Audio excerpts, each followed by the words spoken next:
Hello, and welcome to our second edition in the 2021 year of Beyond the Noise, where we try to get past the simple surface rhetoric and get into the weeds of how or what or when or what direction we can take in order to get progress, get moving, stay out of slow motion, and start moving towards the things that we are looking towards. Today, I have with me a very special guest. I like to call him an inventor. Now, here's the beauty of inventions. You get to screw it up for quite some time before you get to put it out there for the world to see. Usually I have with me the round-faced Mexican girl, Gracie Dagnino. She's not going to be with us today. We'll discuss that a little bit later on in the show. But as I said earlier, I have with me a University of Louisiana Monroe grad. He has also had a short stint with the Oakland Raiders back in the day. So when I'm aging my man right here.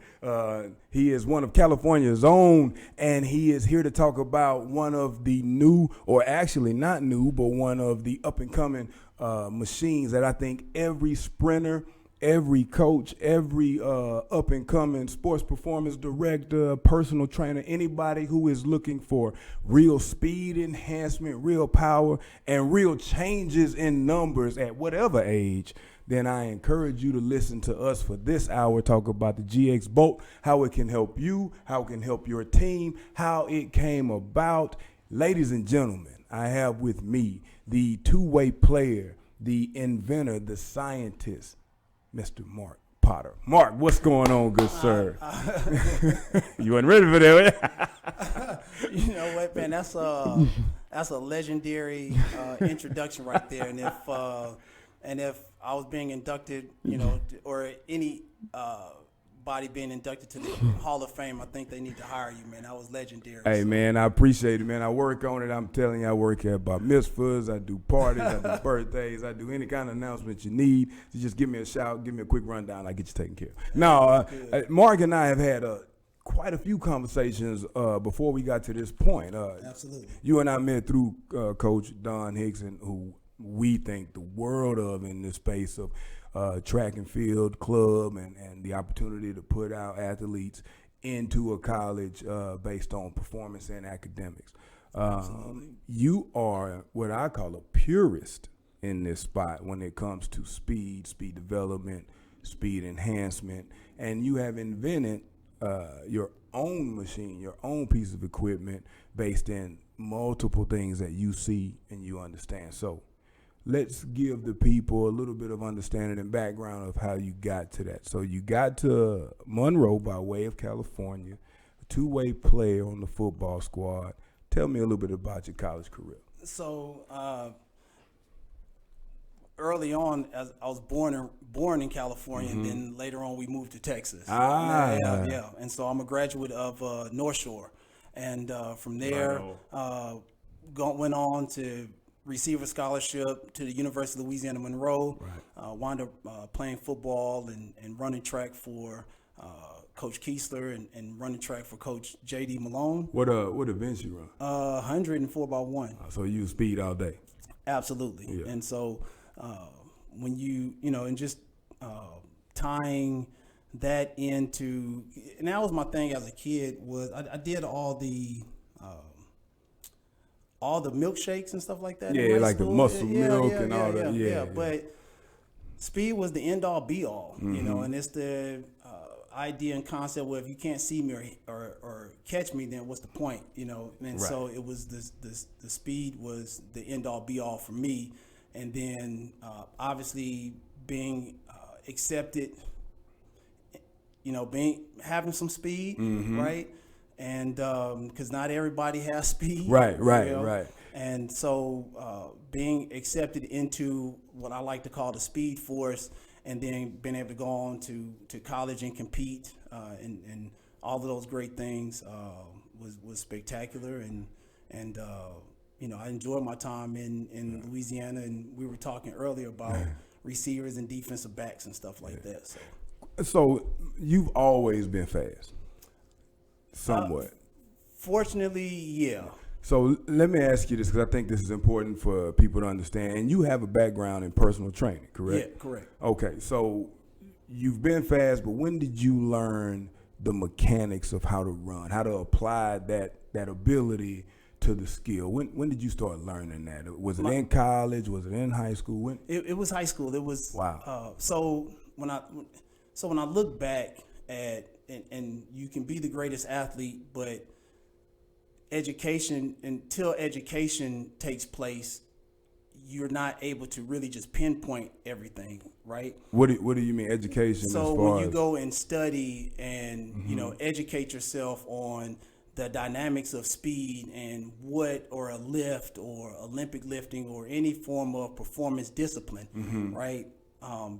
You understand it from an athlete standpoint, but then the education and the ability to teach it, right, doesn't take place until an education ensues, right? So from there, I look back at the development and early on, I think in elementary school, we used to have this hill at Carpenter, and we used to run downhill every single day. So you start looking at the turnover. Yeah, right? And who was spilling? Yeah, and at the end of the hill, there was a little slope, and then you could long jump. Well, you start looking at a first, second, third grader who's physically developing, right, and the body is willing to accept anything that is bestowed upon it at that point, right? So you mean, I'm not interrupting. I'm just trying to make sure that for clarity of the people listening, for understanding between us two and anybody who will hear this later on, is when you say that, are you saying that the body is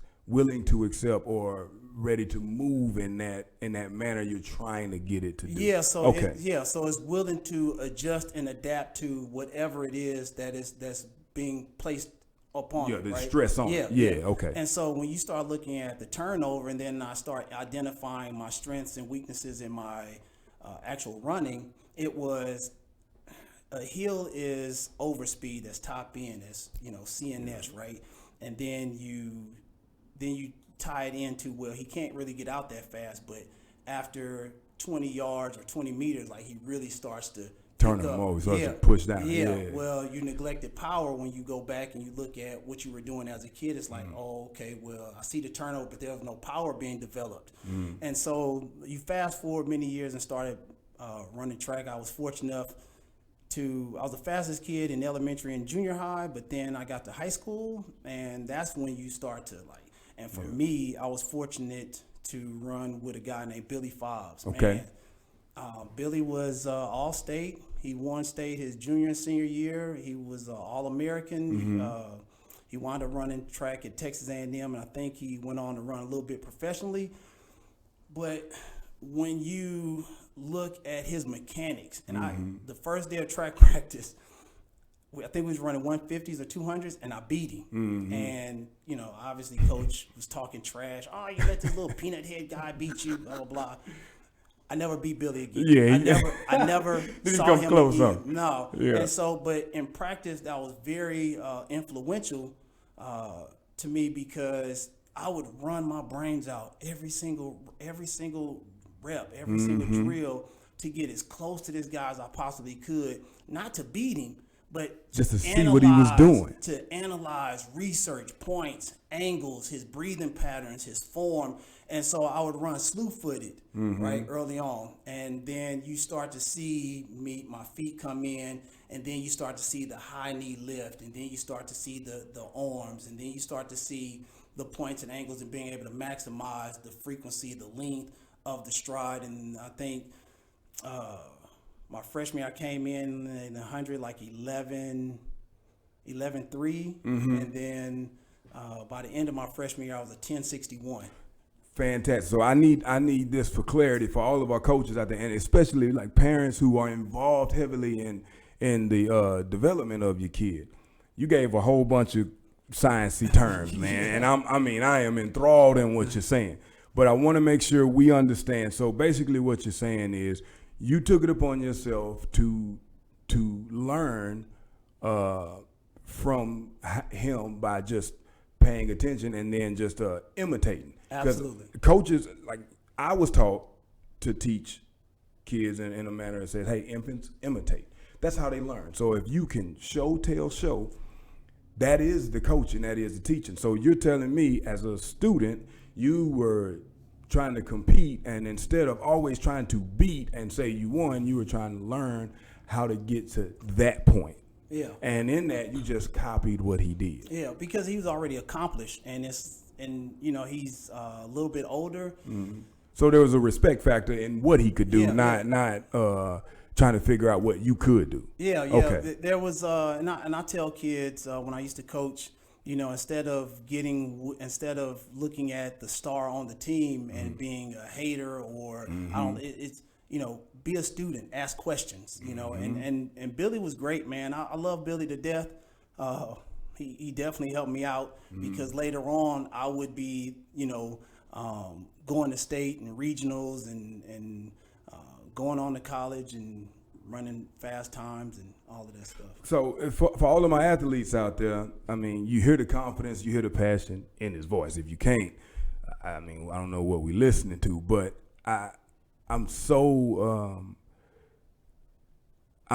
that's fantastic to know that in those moments it was more than your ability. You understood that you had to learn something in order to be as fast as you were, to continue to grow.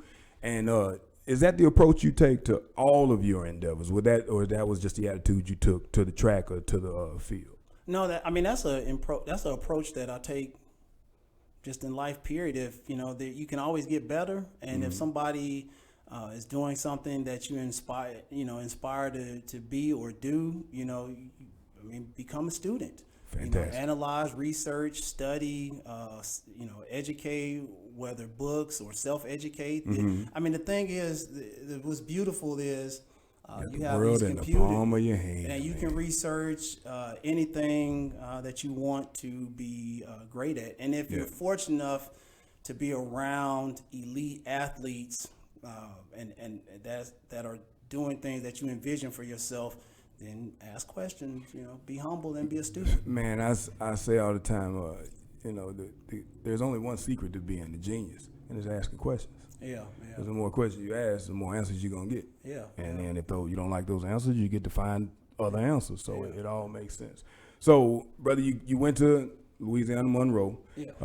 How many years were you a starter there? I was there. It was 2 years. 2 year starter. Yeah. And then you had an opportunity towards the NFL. Yeah. Talk to us about that.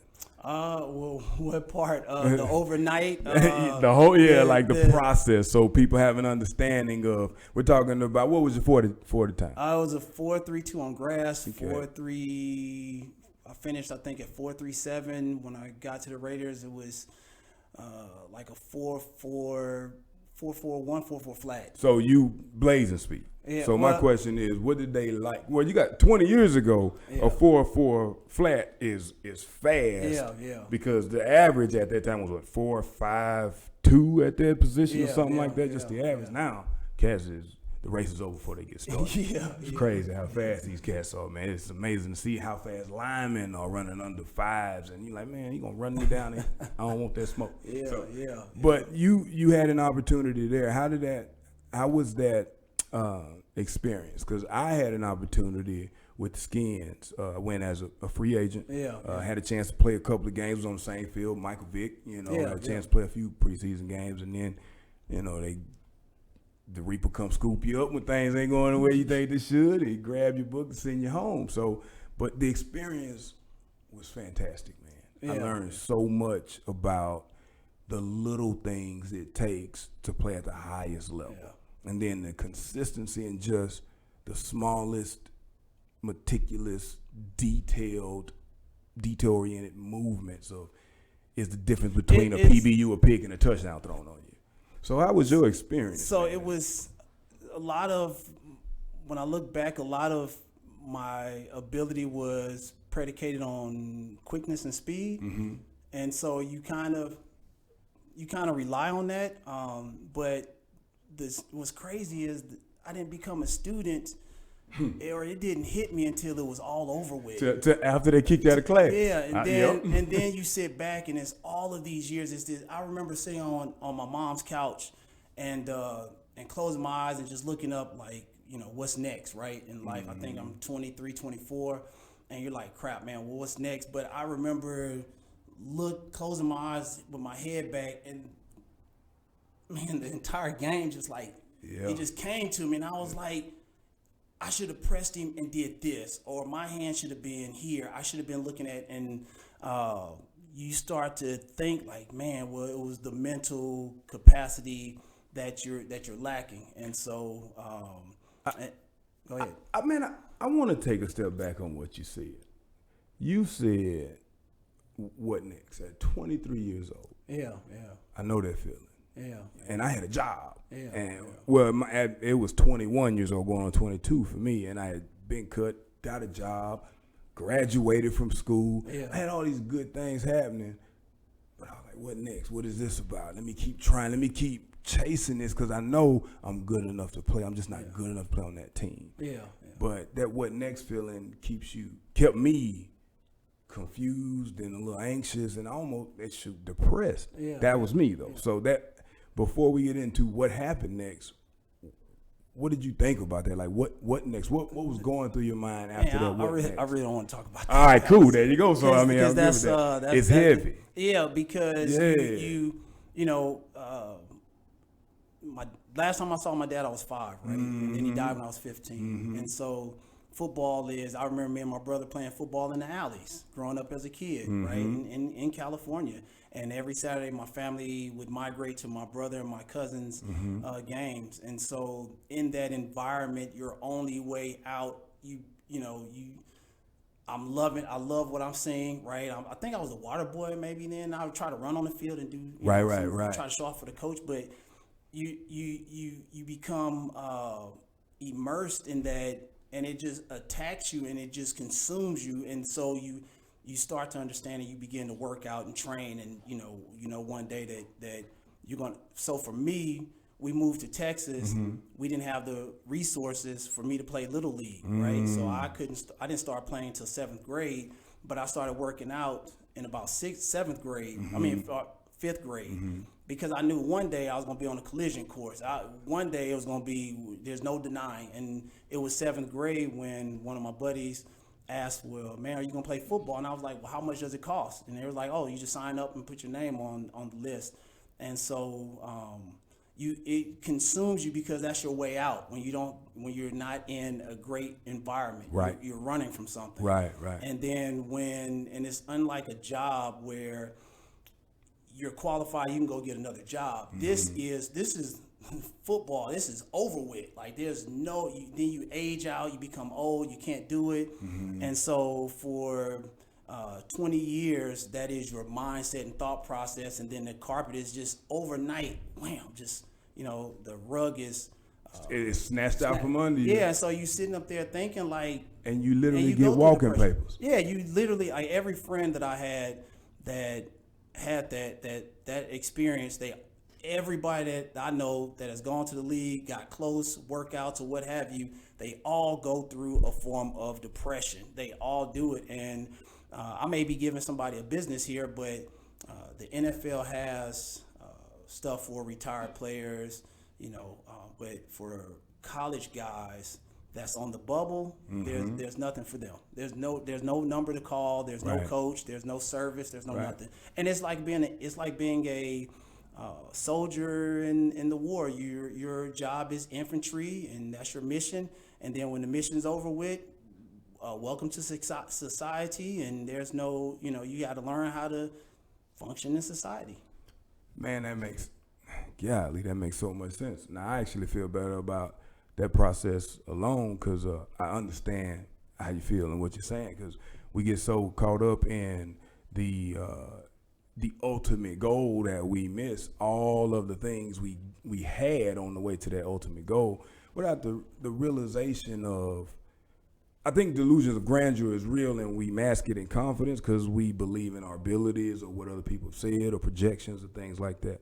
But if we look at certain things while we're in it, which is the hardest thing to do, we see that we don't have to take on the world. Yeah. We can find a path that makes the most sense, like that scholarship path or that NFL path. It is a numbers game, but let's play some numbers that give you the most opportunity you can have. So, with that being said, I'm here with Mark Potter, the inventor, the creator of the GX Bolt, one of the premier machines on the market for speed, power, turnover, efficiency, enhancement at all age levels, all speed levels. So we're going to get into that, but I need everybody to understand where Mark is coming from in the creation and invention of that. So with that said, I don't have my people on the ones and twos. I'm not going to put my man Kenny on the spot, but I am going to ask, you see the thing online, man? Anybody got any words out there?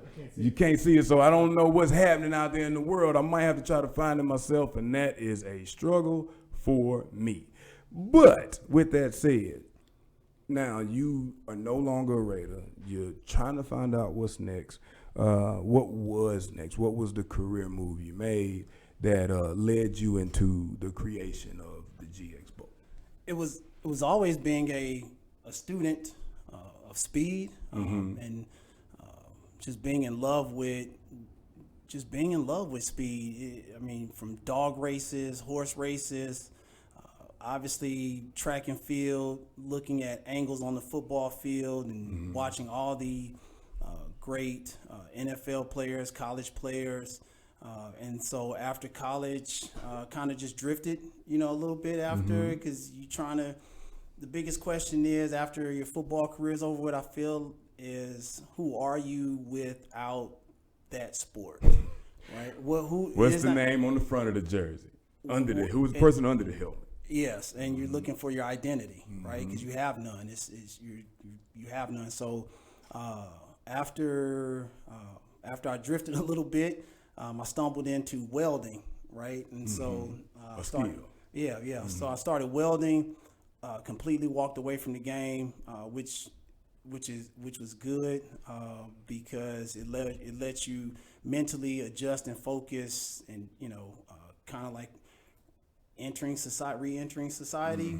And so I did that for a few years, and then my nephew was getting of age where he wanted to start playing football, and so the premise was, I'm gonna teach him how to play cornerback, everything, right, from the time he's 9, let him go to the NFL, then we'll come back and start a football academy, right? Well, my nephew didn't want to play football. He started, but it wasn't in him. Yeah, that's his thing. Yeah, and he called, and he's like, man, Uncle, I don't want you to be mad, but I don't want to play football. And I'm like, well, that's great. Just find something that you love, and because I did it to the best I could, so I'm done with it. And then kind of stumbled upon, we were out on the field, and a parent saw us doing training, and so you're under the impression, like, what are they doing at the junior high or high school, or what are these coaches doing? And so you go into that, and then I started with the football academy, and then the football academy started to swell up to where parents and the kids were asking about speed training. And then we progressed, and it's looking and researching all this. And with my track background, I was like, well, I don't want to be on the field for 10,000 hours trying to teach you how to get faster. Right. And so you look for cheat codes and stuff like that. And so you find certain things, and you're like, man, that only gives me I need in totality. Right? I need everything. And so 2009, 10, I think, or 11, 12, actually. I kind of was like, okay, I took a certification class, asked a specific question. The guy was a track coach from a university, and he was like, oh, well, that doesn't, you can't do that. And I'm like, So if you start looking at muscle activation and firing patterns and sequences, then you understand, okay, well, this is legit. That is what's happening. And so the football academy had to step away from that, start to downsize, and then really and truly just honing in on speed. And so 2014, 15, the team was established. We started to go through the process, and it was real quick. So just a quick rundown on what he was saying, like when he was talking about the elements to that running, the muscle activation is simply what muscles are going to fire or which ones are supposed to fire. Frequency is how often they fire. And then the last thing you said was usually muscle activation, frequency, and it was something else, but it's and pattern. So and where they fire, like what is touching what, how often it's doing it, and which muscles is making it work. That's called a purist, ladies and gentlemen. So he was literally looking for the most efficient way to make it as simple as possible for people at multiple ages. I know how you feel because had I ran a faster time on pro day, I probably would have went a little higher as a free agent. But my time was abysmal, especially as a corner. But I had a chance to go on another pro day and then try for some other teams. And I always tell this story because I find it interesting because you said earlier, you always learn stuff after you need to know it. Yeah. So I went back and I started back training, and I worked with a strength and conditioning coach and a personal trainer. But one was all about movement. He was a kines, exercise science guy. So I gave him my numbers before we started. He saw my broad jump. I broad jumped to 10 and a half, and vertical was a 35 and a half, 36, something like that. The 225 was 19 times. I was 186 pounds at this time. Yeah. And he kept looking. He said, the 40 don't match. These numbers don't make sense. These numbers don't make sense. I was like, well, that's what I ran. That's what they clocked up. I was like, you're right. I feel you. Don't make sense. So I should have been way better. And he was like, no, science say the numbers don't make sense. And when he said, you're too powerful for this time to be like this, like the broad jump says you should be running faster. Then he showed me how to run the race. And that's the biggest thing is you have kids that are really quick, and it's like, well, man, you're super quick. Why? And so you have to show the pattern and lay it out. And the force, the power, what to do, how the steps should look. And they showed me literally from back to front, like, this is what you should look like at the end. This is how we start. And that's how they taught it. Went back and ran on the track. I ran a 4.41 and a 4.44. Nice. I was like, and then I came and he was like, "Yo, these numbers make more sense." That's exactly what he said. Like, I said, "Well, good." I still didn't make the squad, but anyway.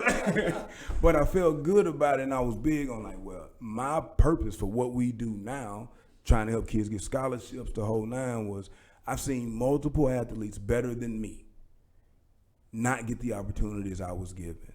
And when I found out why, it's because it was certain things they didn't know. They didn't know when to do this or how to do this or why to do this. So now I learned it. I'm a teacher by trade. So let's go study it, maximize it, and give it to who needs it. And 10 years later, more than 100 scholarships, we've been helping kids ever since.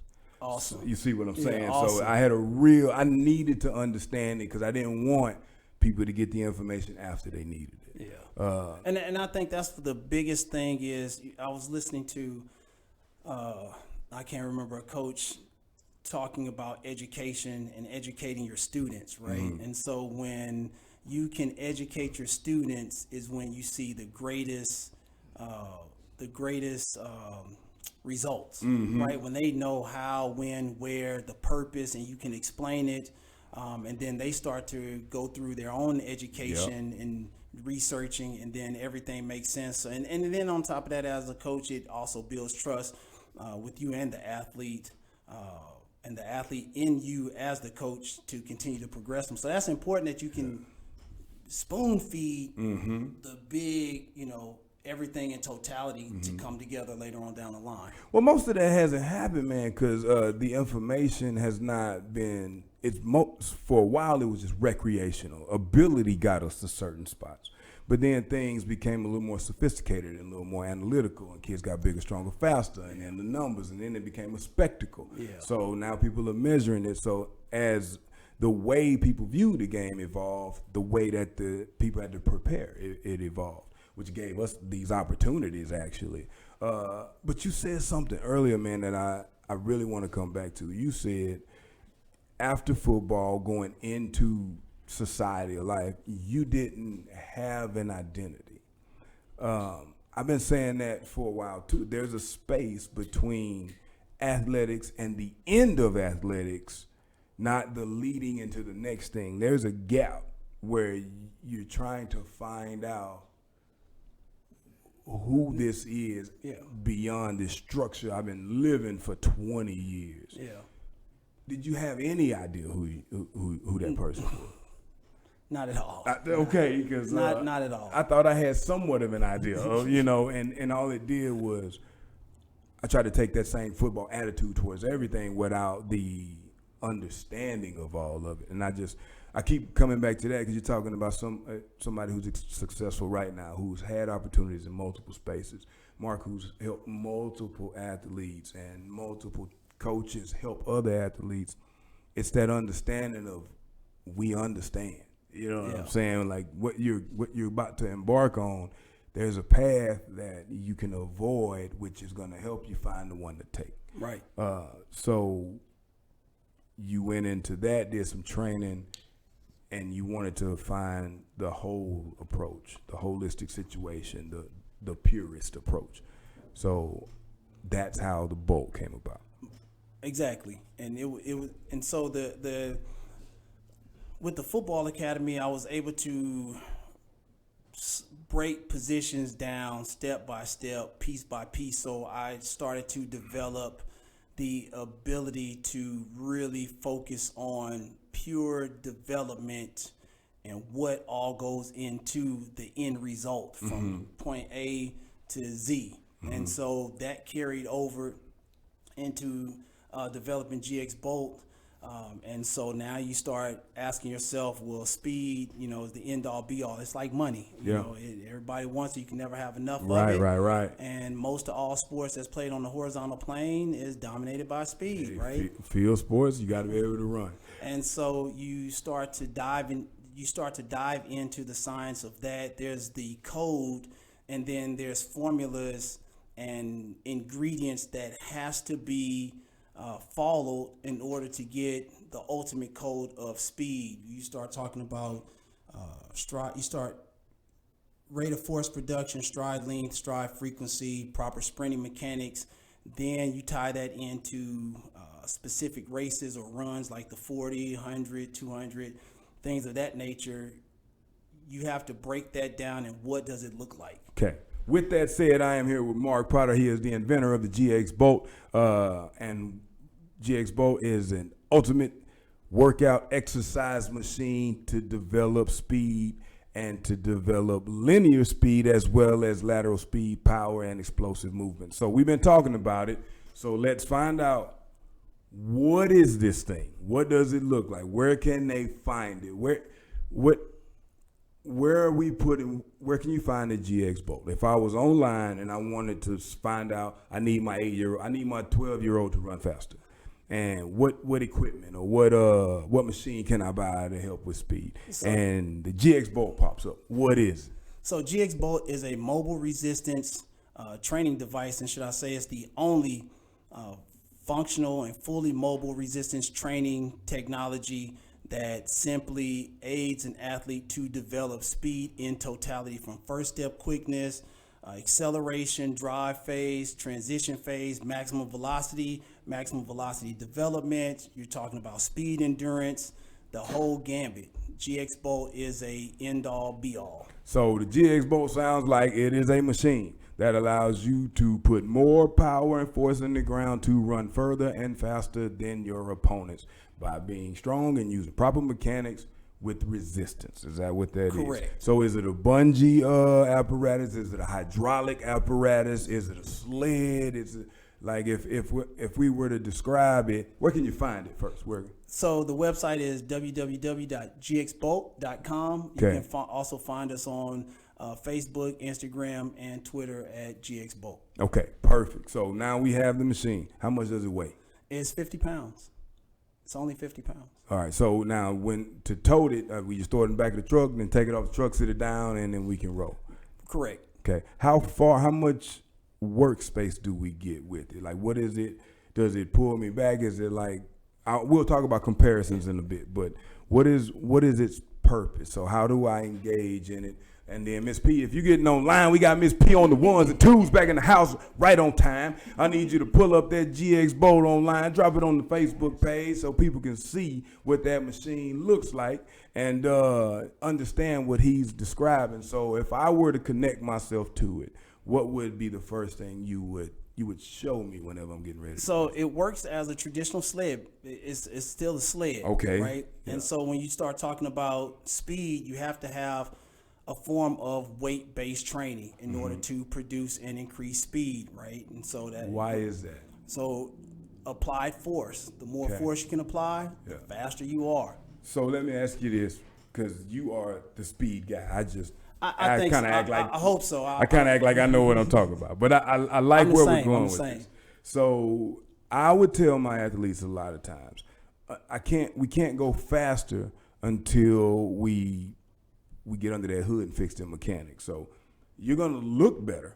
Like you're gonna in about 8 to 12 weeks, you're gonna look fantastic, but you're not gonna be faster because I haven't taught you how to run fast. Correct. I've just shown you how to run.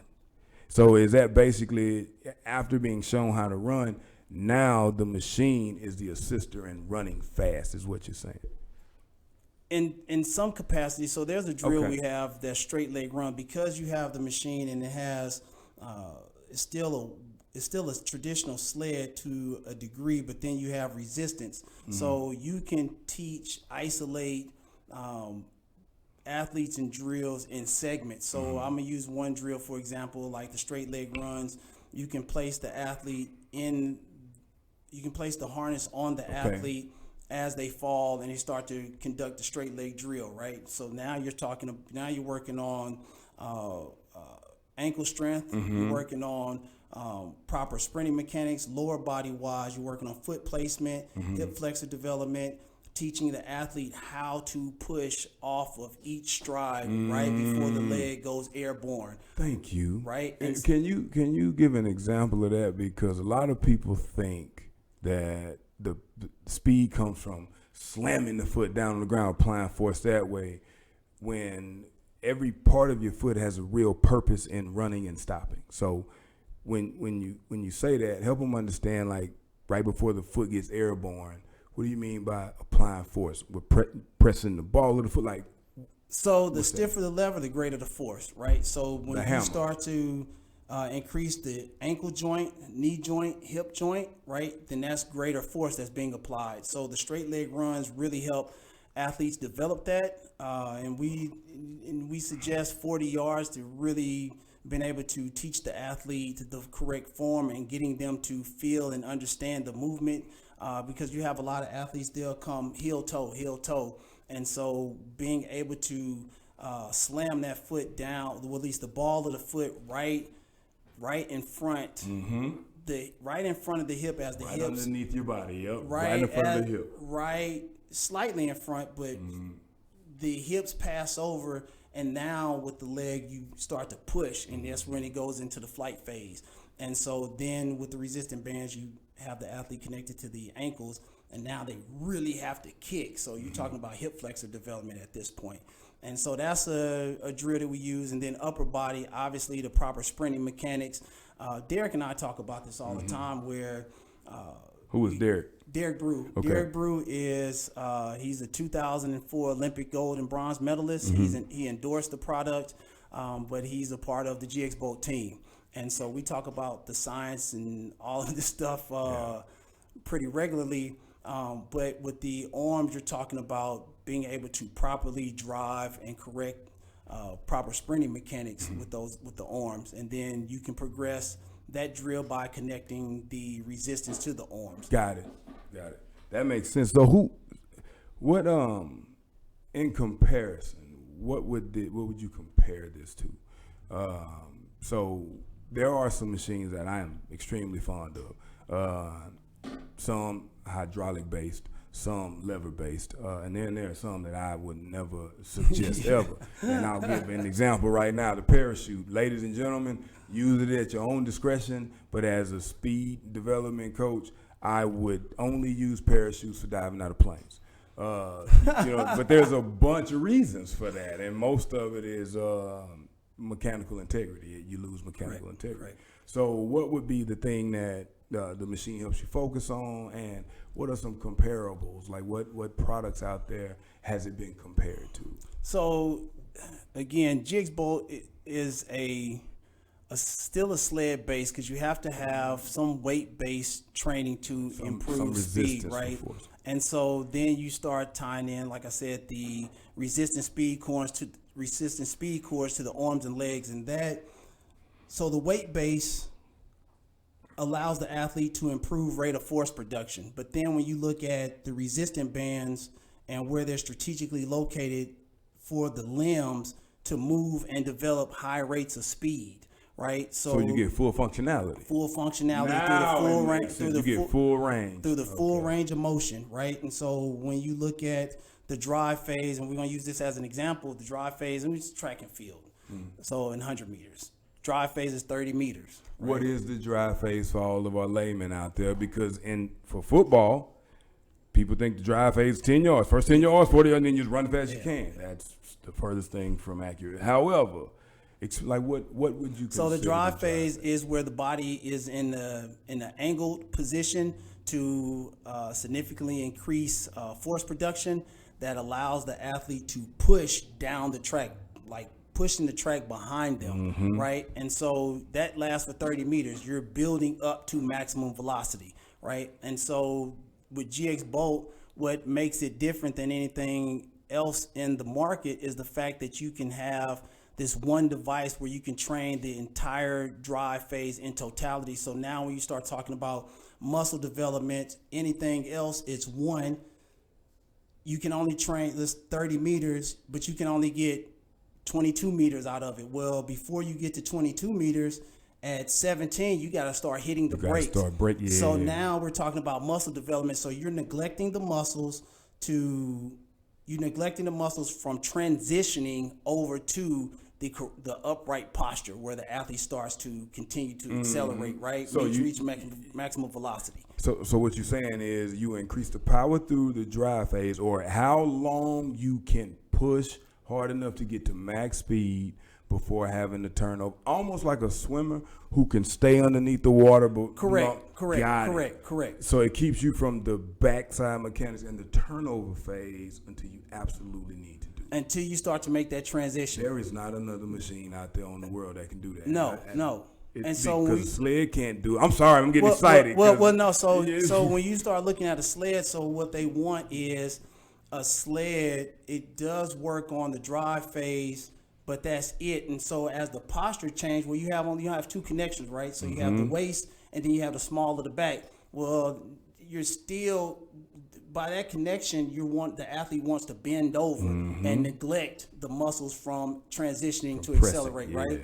And so with GX Bolt, you just change and connect the resistance to the arms and legs, because what generates the power, the stride, changes from the drive phase to the transition. You're in the drive phase, you're pushing. But in the acceleration phase, maximum velocity, you're cycling. So what's generating the power at that point changes than what it is in the drive phase. So the connections have to change. And so that's one of many things that makes GX Bolt uniquely different. And then it's, if we've never been able to train 70, 80 meters with resistance around the arms and legs, the question is, how much speed have we been leaving on the table? Because if you go back and look at the anatomy, and then you look at the research with GX Bolt and the athletes that have trained on it, they continue to accelerate. You get out and you're like, okay, well, I can catch him. But no, he's steady pushing forward. He's steady pushing. I call it Cadillacing. Yeah, you know what I'm saying? You can do 95 in the Cadillac feeling like 60. Yeah. So. And that's what makes GX Bolt significantly different than anything on the market. When we start talking about speed, it's a lot of different things. It's multiple phases. Nothing else talks about developing and training athletes in each and every phase. Well, no machine does. You're right, because it's hard to get the total package unless you can apply force and mechanical integrity. Or what that means is, if you can keep the same fundamentals over an extended period of time and continue to build up speed. Correct. So, because that's the entire goal. Correct. With that said, who can use it? Like what are the best ages, the best athletes, the best sports? Or running is universal, running is an original sport, running is co-ed. So everybody has to learn how to do it, but there's always windows and levels. And so who would you suggest what kind of athletes? Beginners, novices, football players, experts? Like, who would you suggest? So the youngest age you can start to utilize GX Bolt is 8 because of the resistant band. So if you're starting to look at just working on getting out, right? Just understanding the mechanics of getting out, and you want to add some resistance, you can have an 8-year-old start to work on the GX Bolt. Why 8? That's a great age. That's the age where they start to develop functional strength, body strength, where you can start to implement certain drills, certain movements, the understanding, being able to communicate and accept and understand is the age that we found that athletes can start to pick up on. You know what's funny? We have a motto at Performance Experience. You give me an athlete at 8 years old or 8th grade, will turn out the athlete you're looking for, because that's when they're the most impressionable. Yeah. That's when their body is changing the most. That's when they're more accepting mentally for they have more understanding. They have more opportunity to continue a task over an extended 8 years old in 8th grade. So that's why I asked that. That makes scientific sense. So when you invented a machine for the athlete for skill understanding, I mean, by the time they're 12, all they're doing is producing power and force. Correct. As they're going through puberty. Correct. That's a dream as athletic development, Correct. central nervous system development. Like the whole 9 is like, that's the perfect storm. But that's why I asked. So from 8 years old until what? I mean, you can never progress. So from 8 years old all the way to regular workout enthusiasts. So you're tired of running. CrossFit. I mean, but you can do stationary drills as well. So we have some other things that's in development, going a little bit in a somewhat different direction to showcase. It can be used in a regular gym, from an elderly person. Yeah.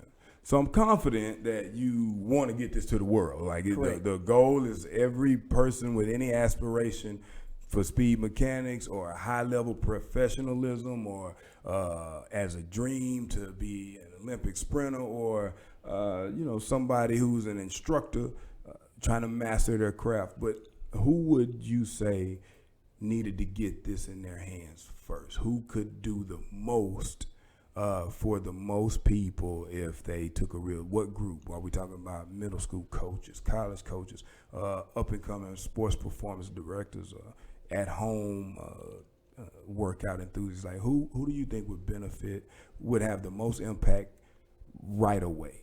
It would be the parents that have the athletes that are inspired, that have inspired athletes. It would be your trainers, your up and coming trainers, established trainers, guys that's working with junior high school, college, even professionals. The biggest misconception is one. When people see it in person, they're like, "Oh man, this thing is smaller than what it looks like obviously on the computer, internet, posters and things." But it can wear you out. It is a beast, and it doesn't matter whether you're youth or NFL, and it doesn't take that many reps. Right. In some cases, less is best. Yeah, ain't no doubt about it. So anywhere from parents that have inspired athletes all the way to professional athletes, football, basketball, baseball, soccer, tennis. Those athletes would be able to benefit from it greatly. Love it. Now, here with Mark Potter, the inventor of the GX Bolt, one of the premier speed apparatuses we know in this region. At Performance Experience, we will have one at Mansfield, and we will also plan to have one in Euless. You've been over there to Euless. Correct, You've seen. That's a nice facility. Appreciate it, brother, how we operate there. And the moment you walked in the box, I was like, I'm thinking we're going to put that right back there in that corner right there and just see how it works. But as you are putting this to market, as you are getting this in the hands of the people, as you speak with the passion that you have for this understanding of this development, when you are using this, how much of this is enough for a workout? How much is too much? Can you overtrain on this? Is there a cycle for this? How much sense does it make in the use of the GX Bolt? So if you're talking about taking it to the field and running with the machine, we suggest 2 days a week. But because you can put it in your room or garage, inside your house, and work on your core, work on isolated drills. I mean, you can use this thing as many as 5 days a week, because you can train different components and facets of the body, of the movement, of what you're ultimately trying to get. So if you're going to run with it, we have a program that comes with the machine right now. It's a 3-day-a-week program where you utilize the machine 2 days a week. And then the third day is a mechanical day where you take what you've developed on the machine, and then you start to perfect it off the machine. And then, but the program is a development program where it leads you into, it's a 6-week curriculum that leads you into and allows you to get really comfortable and familiar with the machine. Right. You know, and that's the thing where you can never progress off of it. And it's deadly, because if you're off of it for 2 weeks, and you come back, it's tough, you know, and there's a lot of pictures I think we have on Facebook, Instagram, where you see kids bending over, laying down, throwing up and stuff like that. It's not where they overworked or they're overexerting. It's they're finding new muscles, like, whoa. Yeah, these are 3 to 4 reps, you know, of 2 particular drills or 1 particular drill, but no more than 25 to 40 yards. And when you can have a machine that can work the entire body like that, you know that, okay, this is speed from a different world. Other world, a new dimension. So, Ms. P, I want you to do me a solid, Mark, let the world know one more time where they can find you online, where they can purchase it. They can get all the information on the website, give us that address, and then the handles for your social media. So when people see this, they know exactly where to go. They know exactly what we're talking about when we're giving these examples and cues. So shout us, where are we going to find these items, and where can we bring these and make sure that we take our kids from FCS to Power 5. Absolutely. You know what I mean? You can find us on the internet at www.gxbolt.com. Instagram, Facebook, Twitter are all at gxbolt. Right. When you go to the website, you can purchase at the shop. And from there, we click the tab and go into our store, and you can purchase GX Bolt unit. It comes fully assembled, lightweight. All harnesses that you see, shoulder harness, wrist and leg harnesses are included. The only thing that's not included are the weights. Is there any other things that people can see online that they may be interested in beyond just the purchase of the machine? As far as which? Well, like any extra ancillary items, apparatuses, anything that is comparable to it that they could use at home. Is there a teaching video for the? It comes with a instruction manual, and like I said, the development program. Development program. So that's the video that goes with the whole. Okay. Perfect. All right, man. We know that I have a scientist in the house. We have a speed guru in the house. Somebody who not only knows how to run fast, but who can actually give you the science of how to increase speed. Leave the people, the athletes, the parents, the coaches with something that we can use, because you dropped some gems today about finding your identity, understanding things, or using the things that you learn even after you think you need to know them, the attitude you take towards something, and then the time and energy and the passion it takes to invent something for the betterment of athletes all over the place. Why don't you just leave us with something that we can use, a word that we can use? I guess the word would be development, and everything